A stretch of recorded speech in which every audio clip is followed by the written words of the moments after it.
when it comes to which are the rules which we can break and when it is okay to break the rules, we will start with adaptability because we are discussing this. If your user will never use the application which you are building in mobile device, if it's a project management application which requires seeing multiple data at once, the application can only be utilized in desktop, and if user is using it in mobile, then they will be only seeing some KPIs and not the entire timeline maybe. In those cases, you can build the UI or design in such a way that it works in the desktop, but in the mobile device, only some of the KPIs are shown. So it's okay to break the rules depending on the customer need, and you should be sure that you are really doing the right thing, because when it comes to compatibility, it's key, because you as a consultant would also have to think about people who will be maintaining the application, will be responsible for upgrade of the application when the time comes. So all these things should be taken care of in the time of design itself. So how to take care of the role-based and when those can be neglected or when we can break this principle? I think the role-based, we cannot really break this principle because all the users from a security standpoint should have the authorization to see the application, what they are meant to see. For example, if an employee has provided the access to manage the salary of all the other employees, and all the other employees in the organization have that particular application in their launchpad of controlling the salary of other people, that will be really a very big problem for the organization. So that is a critical part of authorization-based application display. Now let's talk about delightful. Now, when you can break the rules. Now, for example, what I have seen is when your principle of simplicity comes into picture with delightfulness, people always take simplicity of effectiveness of the application, and this particular principle can be broken. For example, if I want to make an application and this application might not be good looking but should do the work. For example, this application of scanning a barcode, it's very simple, it does the work, and people while using the application will do minimum error while performing the steps, but sometimes it might not be that good looking. I can have one more application built which can look better than this, where I can have the button and below it I can have the barcode scanner that can be done.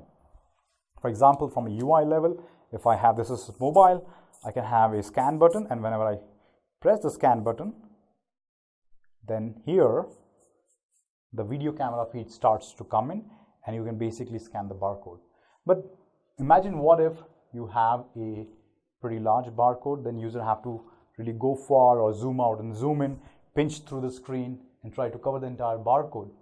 This might not be a delightful experience, but sometimes they prefer that because they are having a single screen where they can scan the barcode, they can get the work done within one single screen. That's simple, but that is not delightful. So when it comes to simplicity, that should be the primary goal to fulfill the business purpose, the people side, and one more thing which we discussed in the previous section. Can you remember? People side, business side, and yes, technical side.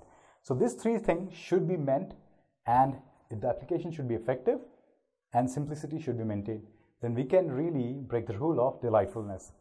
But keeping in mind, if it's better if we don't break any rule, we should not really break any rule unless we are required to do that or we have to do that in certain cases. Coherency, I think from a developer and designer perspective, coherency is a key part.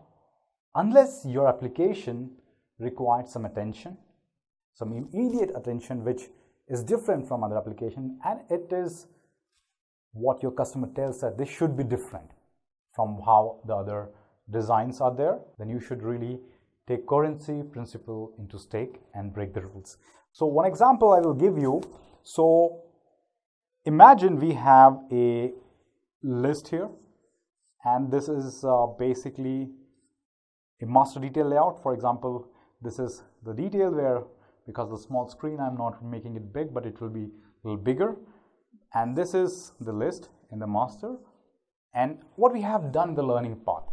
In the learning path, you have information here, which is text, which says about the path in which you want to really go. You can go and see this in path.ui5cn.com. And what we have done here is you have to have a text.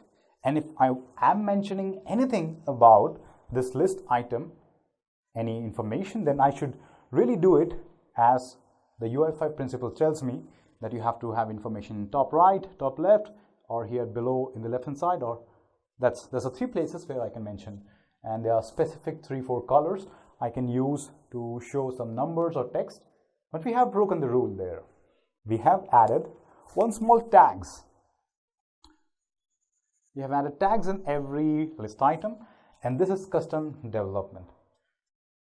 Why we did it? Why we broke the rule? Because from a user perspective, we need to really have a feature where user can click on one particular tag, and based on that, the entire application should be able to change. So that's what can allow your application to be much more usable. We have broken the rule. We don't necessarily encourage that from the user, but unless it's really necessary, we don't have to break the rule or break the principles. So principles of coherency was broken when we added tag in the list, which is not present by default.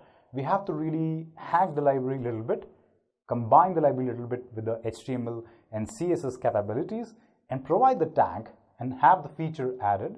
But from the UX guideline, that is not what was expected to be done with the list. But from a usability standpoint and outcome standpoint, we want that feature to be built in the application based on how users who are using other learning paths are acquainted to do work, or users who are using other application of outside the context of our platform or enterprise have made use of this tags and are able to work through it. So maybe, for example, as a designer, I saw the same tags in some other application, a popular application, and then most of the feature like the tag, and they want to use the tag. So we said, okay, let's have that tag in our application itself because it's what user like a lot. So we have the tag in the application, which breaks the coherency rule, but it's necessary as the time change or evolve, and as the user who are using all the other applications out there in the internet, in the world, they have acquainted themselves with. So that was one case where we broke the coherency rule. Okay, so keeping everything in mind, I hope that it is clear what are these 6 principles and what they stand for and how they are all seamlessly together. Now, this is a simple launchpad.